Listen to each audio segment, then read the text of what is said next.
All right, welcome back to Rockford Reading Daily. We are continuing to read The Souls of Black Folk by W.E.B DuBois. We are currently on the chapter before last, and this chapter is entitled Of the Coming of John. We finished the last episode in the middle of this chapter, so this episode will be dedicated to completing this chapter. Quote, perhaps, end quote, said John as he settled himself on the train. Quote, perhaps I am to blame myself in struggling against my manifest destiny simply because it looks hard and unpleasant. Here is my duty to Altamaha plain before me. Perhaps they'll let me help settle the Negro problems there. Perhaps they won't. I will go into the king, which is not according to the law, and if I perish, I perish. End quote. And then he mused and dreamed and planned a life work, and the train flew south. Down in Altamaha, after 7 long years, all the world knew John was coming. The homes were scrubbed and scoured. Above all, one. The gardens and yards had an unwanted trimness, and Jenny brought a new gingham. With some finesse and negotiation, all the dark Methodists and Presbyterians were induced to join in a monster welcome at the Baptist church. And as the day drew near, warm discussions arose on every corner as to the exact extent and nature of John's accomplishments. It was noontide on a gray and cloudy day when he came. The black town flocked to the depot, with the little of the white at the edges, a happy throng with, quote, good mornings, end quote, and, quote, howdies, end quote, and laughing and joking and jostling. Mother sat yonder in the window watching, but Sister Jenny stood on the platform, nervously fingering her dress. Tall and lithe, with soft brown skin and loving eyes peering from out a tangled wilderness of hair. John rose gloomily as the train stopped, for he was thinking of the, quote, Jim Crow, end quote, car. He stepped to the platform and paused. A little dingy station, a black crowd gaudy and dirty, a half-mile of dilapidated shanties along a staggering ditch of mud. An overwhelming sense of the sordidness and narrowness of it all seized him. He looked in vain for his mother, He looked in vain for his mother, kissed coldly the tall, strange girl who called him brother, spoke a short, dry word here and there, then, lingering neither for handshaking nor gossip, started silently up the street, raising his hat merely to the last eager old auntie, to her open-mouthed astonishment. The people were distinctly bewildered. This silent, cold man, was this John? Where was his smile and hearty hand grasp? Quote, Pierre kind of down in the mouth, end quote, said the Methodist preacher thoughtfully. Quote, seemed monstrous stuck up. Monstrous stuck up? Seemed monstrous stuck up, end quote, complained the Baptist sister. But the white postmaster from the edge of the crowd expressed the opinion of his folks plainly. Quote, that damn nigger, end quote, said he, as he shouldered the mail and arranged his tobacco, quote, has gone north and got plumb full of notions, but they won't work in Altamaha, end quote, and the crowd melted away. The meeting of welcome at the Baptist church was a failure. Rain spoiled the barbecue, and thunder turned the milk into ice cream.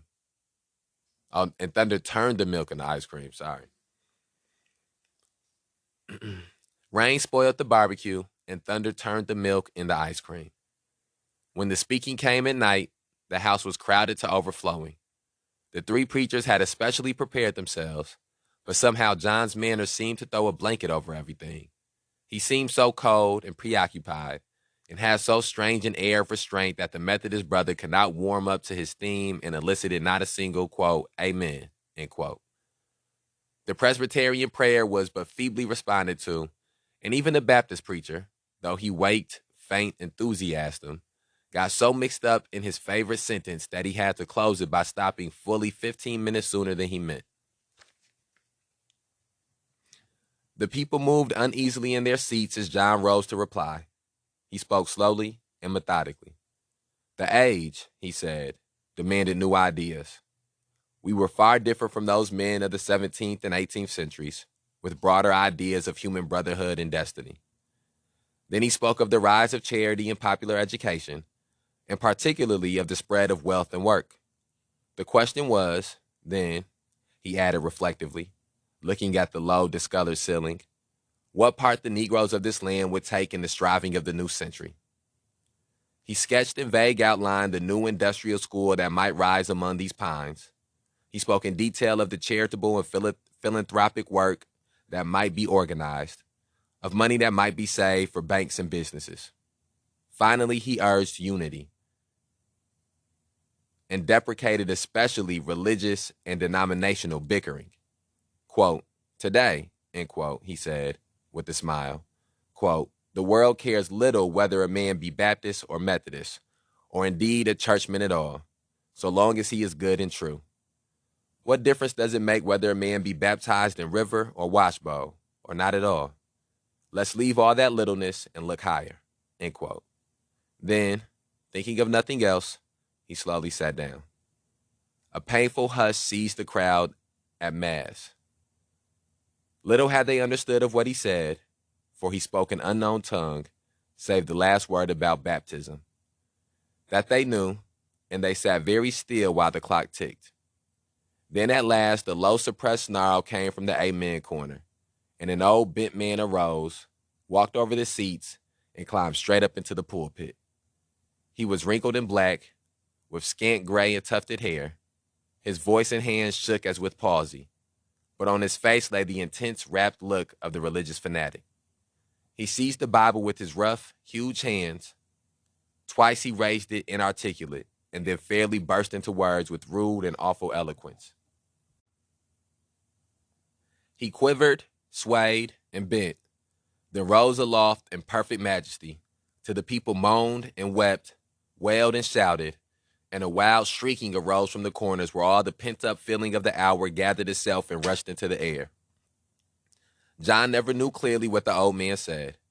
He only felt himself held up to scorn and scathing denunciation for trampling on the true religion, and he realized with amazement that all unknowingly he had put rough, rude hands on something this little world held sacred.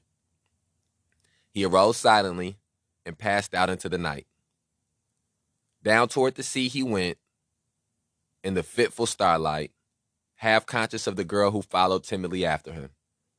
When at last he stood upon the bluff, he turned to his little sister and looked upon her sorrowfully, remembering with sudden pain how little thought he had given her. He put his arm about her and let her passion of tears spend itself on his shoulder. Okay, let's have a reflection. So for me, the first thing that stands out is the reception that the postman gave John. I think that the reception that the black people of the community gave John, we can understand through the lens of who John was and who John became when he was away. And so these black people in this, these black people in this community, in this city, were expecting the same sort of jovial, eyes wide, full young man to come back here and just to be a little bit more educated, to be a little bit more learned. And I think that that is one of the misconceptions of how knowledge works. Knowledge can be a burden, especially if you are marginalized, subjugated, oppressed, exploited people. When you don't have knowledge and you're not conscious and you don't understand the fact you're being oppressed and exploited and marginalized and subjugated at the extent to which it is happening, it's a lot easier to be blissfully ignorant. But John had left and he had seen what could be. He had learned what truly was. And so when he returned back, he was not the same young black man that couldn't read and the same black man who was uneducated and unlearned and uncultured. He had the world had been opened up to him to just enough, not to a full extent because he's still a black man in America in the times in which he was in, but it had been opened up just enough for him to see the possibilities, and being denied those possibilities will manifest itself in making a man more serious, making a man more stern, making a man more determined to focus on to prioritize things like freedom and justice and liberty and education and knowledge and as opposed to what as opposed to some of the things that may have been priorities before you had that type of knowledge, before you were conscious. And I find it interesting throughout this reading, we kept hearing about these white people saying that him going to the North was going to spoil him, or not going to the North, him going away to school was going to spoil him, and he's going to get spoiled. And that term spoiled can be used in so many different contexts. You know, sometimes they talk about kids being spoiled because they have too many toys, or a person being spoiled because somebody does so much for them they don't have to do for themselves. But the way these white people were talking about him being spoiled, they meant that he was going to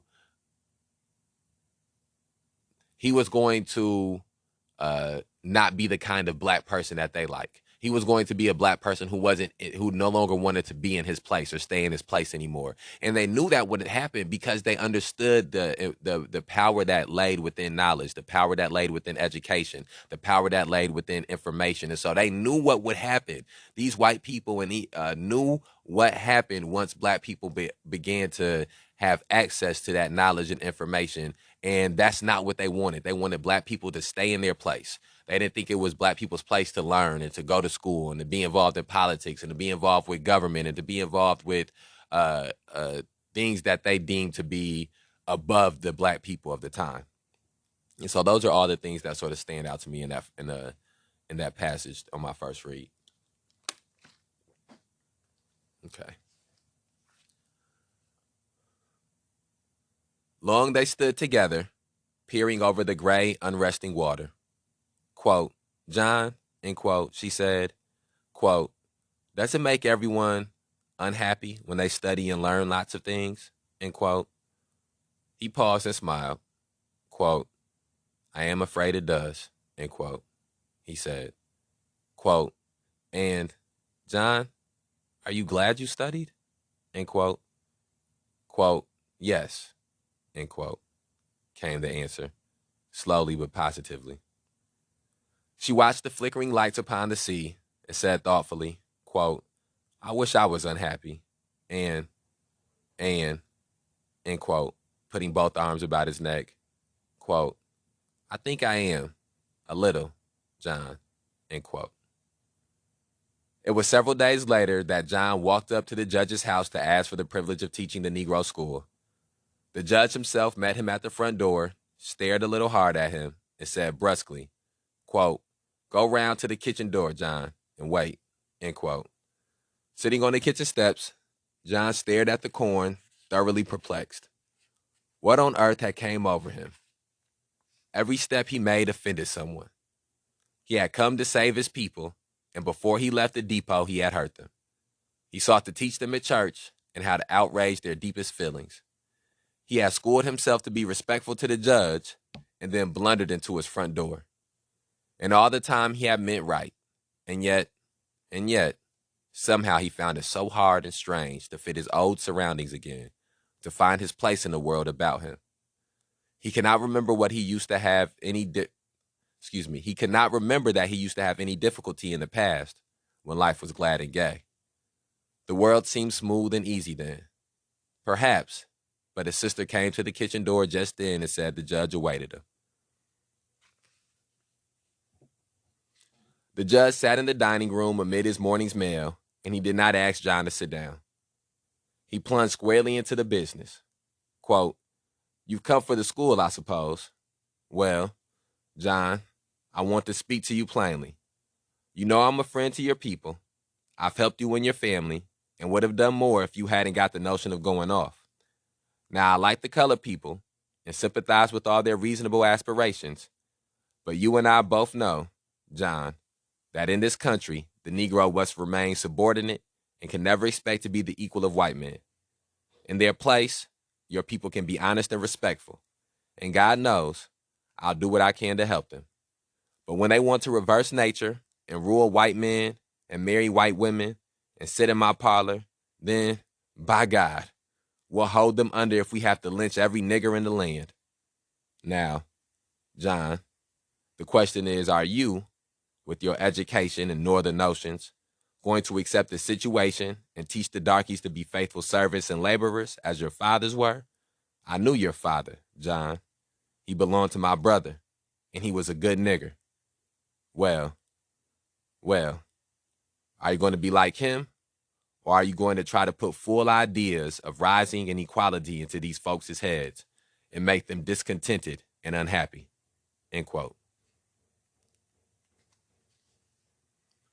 Quote, I'm going to accept the situation, Judge Henderson, end quote, answered John, with a brevity that did not escape the keen old man. He hesitated a moment and then said shortly, quote, very well, we'll try you a while. Good morning, end quote.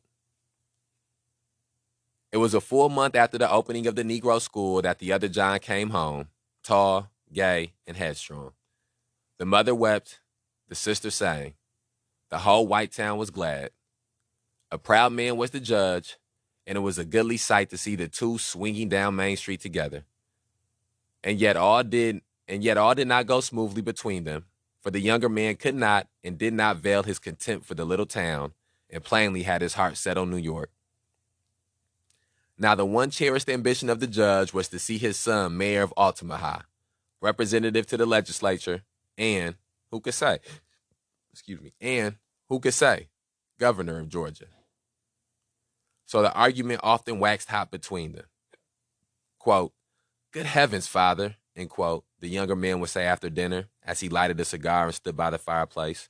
Quote, you surely don't expect a young fellow like me to settle down permanently in this God-forgotten town with nothing but mud and Negroes, end quote. Quote, I did, end quote, the judge would answer laconically. And on this particular day, it seemed from the gathering scowl that he was about to add something more emphatic. But neighbors had already begun to drop in to admire his son, and the conversation drifted. Quote, hear that John is livening things up at the darky school, end quote, volunteered the postmaster after a pause. Quote, what now, end quote, asked the judge sharply. Quote, oh, nothing in particular, just his almighty air and uppish ways. Believe I did hear something about his giving talks on the French Revolution, equality, and such like. He's what I call a dangerous nigger, end quote. Quote, have you heard him say anything out of the way? End quote. Quote, why, no, but Sally, our girl, told my wife a lot of rot. Then, too, I don't need to hear. A nigga what won't say sir to a white man or, quote, end quote. Sorry, the quotations be throwing it off. I be wanting to use the quotation so that way it don't seem like I want to make sure people know that these are things being said in the conversation. So, my fault with some of these quotes.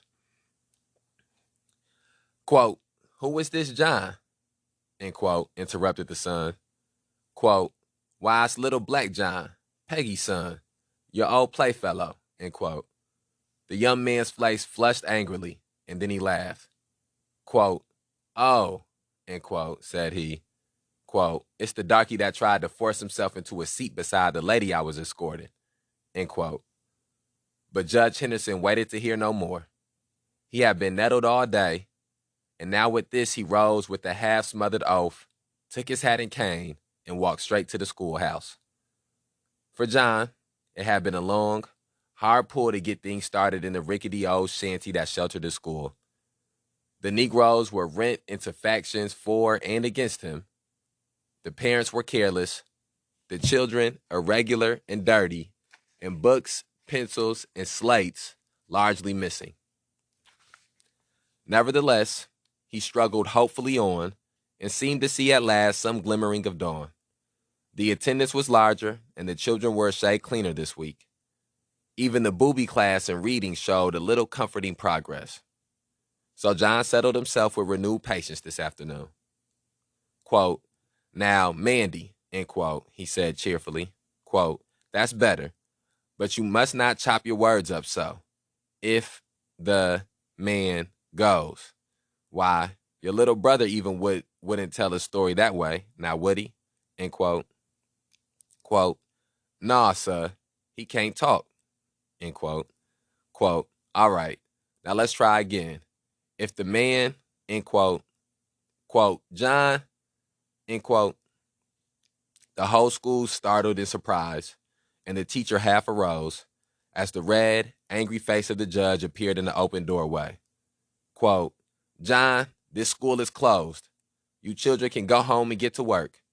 The white people of Altamont High are not spending their money on black folks that have their heads crammed with impudence and lies.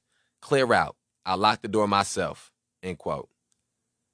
Up at the great pillared house, the tall young son wandered aimlessly about after his father's abrupt departure. In the house, there was little to interest him.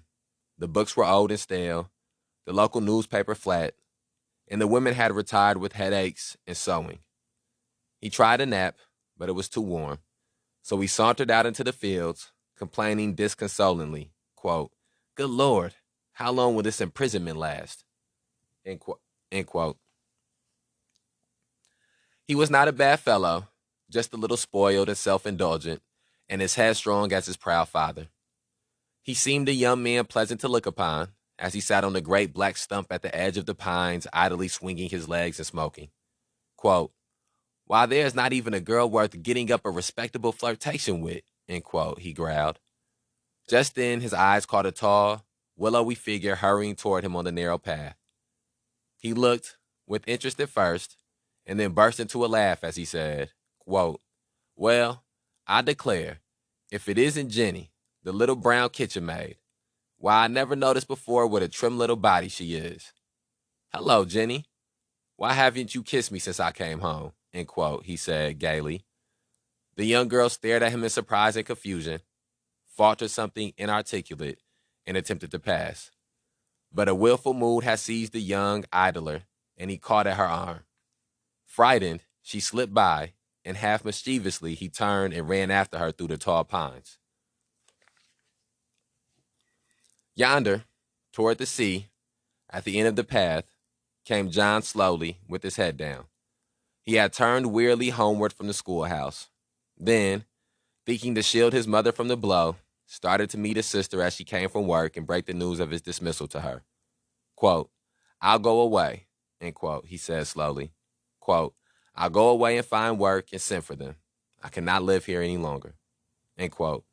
And then the fierce, buried anger surged up into his throat. He waved his arms and hurried wildly up the path. The great brown sea lay silent. The air scarce breathed. The dying day bathed the twisted oaks and mighty pines in black and gold. There came from the wind no warning, not a whisper from the cloudless sky. There was only a black man hurrying on with an ache in his heart, seeing neither sun nor sea, but starting as from a dream at the frightened cry that woke the pines, to see his dark sister struggling in the arms of a tall and fair-haired man. He said not a word, but, seizing a fallen limb, struck him with all the pent-up hatred of his great black arm, and the body lay white and still beneath the pines, all bathed in sunshine and in blood. John looked at it dreamily, then walked back to the house briskly, and said in a soft voice, quote, Mammy, I'm going away. I'm going to be free, end quote.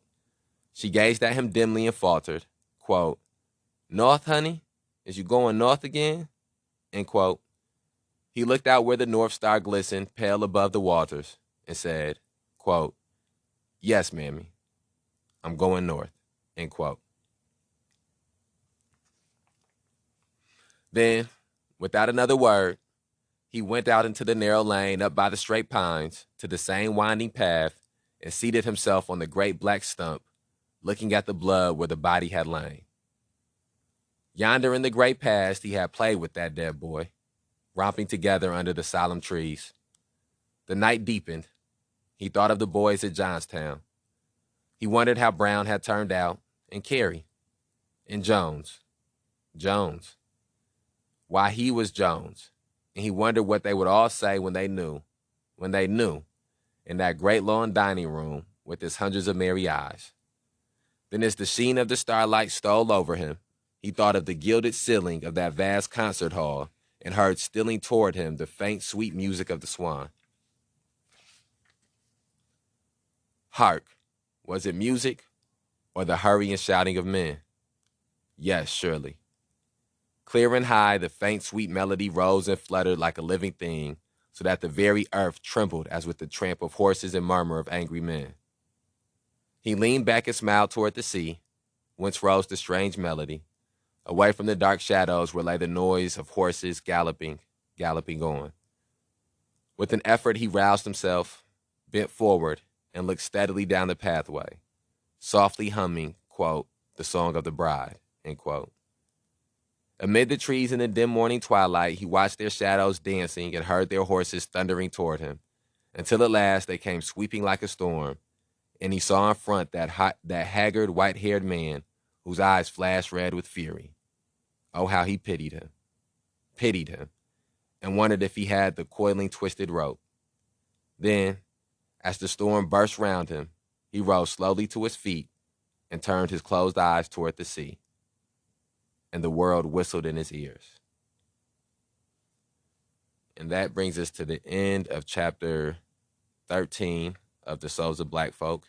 And that brings us to the beginning of the final chapter of this book, The Souls of Black Folk.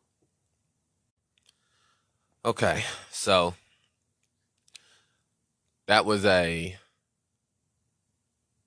more tragic chapter than some of the others. I think that chapter and the chapter that was about I think it was called Of the Death of the Firstborn, which is about the death of W.E.B. DuBois's firstborn son, have to be the probably the most tragic chapters, individually tragic chapters that we've read.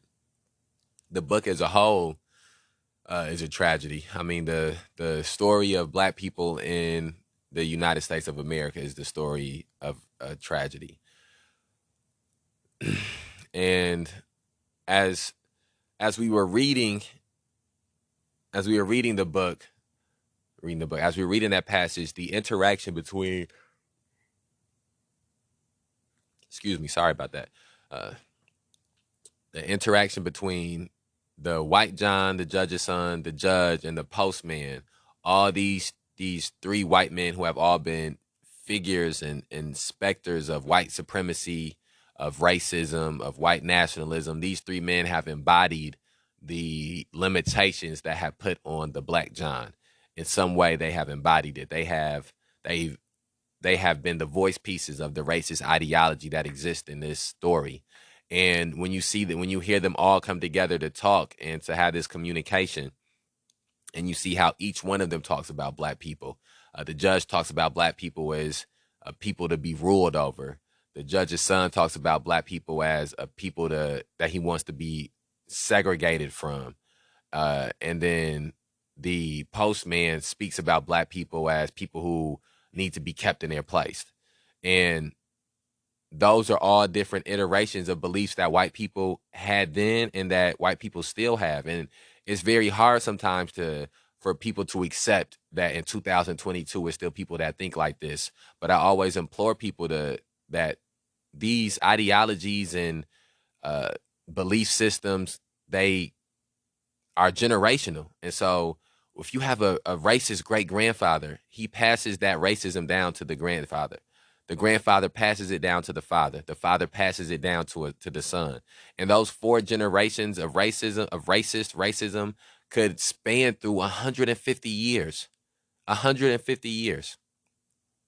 And so you see how deeply embedded these things are, because you see what the judge's perception of Black people are, and you see how it manifests on his young son. Since the judge believes that Black people should be subordinate and are to be controlled, his son believes the same thing about Black people. And the judge is an older man, and so he uses it in a sense of power through politics. But his son, who is still young and quote unquote sowing his oats, he uses that power in a sexual way, in a way of sexual violence, in a way of sexual conquering. And he sees this Black woman as an object to be conquered. He doesn't see her as a person or a human or an individual. And so And to me, one of the ironies about, and most tragedies have ironies within them. The irony about this tragedy is that if the judge hadn't have went to the schoolhouse and shut the schoolhouse down because of his uh, deeply embedded racism, then John, the black John, would have been teaching school all day, and he wouldn't even have been there to be able to kill his son. The same thing, if the judge would have stayed there and dealt with his son and dealt with the issue at hand instead of becoming so enraged over the fact that the black John was teaching these black children the truth about reality, he could have stayed there, had a conversation with his son, and his son wouldn't have went out to become to try to rape a black woman. And so, and then within this as well, you see the dangers and the specific vulnerabilities, the unique vulnerabilities that black women deal with in this society and deal with in this country. The black woman who's the mother of the black John, has to deal with her son being killed. Will have to deal with her son being killed. A son who she's sent away and spent all this money to educate him and for him to be learned and to teach him, and now he's been stolen away from her. And then his sister, her daughter, the black woman has to deal with the ramifications, the residual effects of being raped, of this sexual violence that will stay with her for the rest of her life.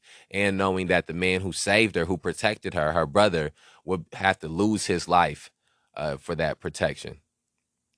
And so, and all of these things are forms of knowledge. These are real experiences and events and real interactions that happened and continue to happen, but that happened specifically at a certain time period for black people in this country. And it is foolish for black people to think that they can just push those memories and that history to the side and try to embrace the present and embrace the now. The present and the now is built on those memories, it's built on that history, and it is imperative that we hold on to it. So share this on whatever platform you're listening to it on. Remember, we put these episodes out on a daily basis to provide people the opportunity to begin or further their journey in the struggle to end police terrorism, mass incarceration, and racial injustice. Tomorrow, the next episode, we will read the final chapter of The Souls of Black Folk by W.E.B. DuBois. We will finish that chapter. The episode after that, we will do a recap of the book as a whole, and then we will begin reading Evicted by Matthew Desmond. I know I've been saying I'm going to get more extra people in here to add to the readings. It's going to happen. Just give me some time. Bear with me. We trying to get everything together. It's going to all make sense. Holla at you tomorrow.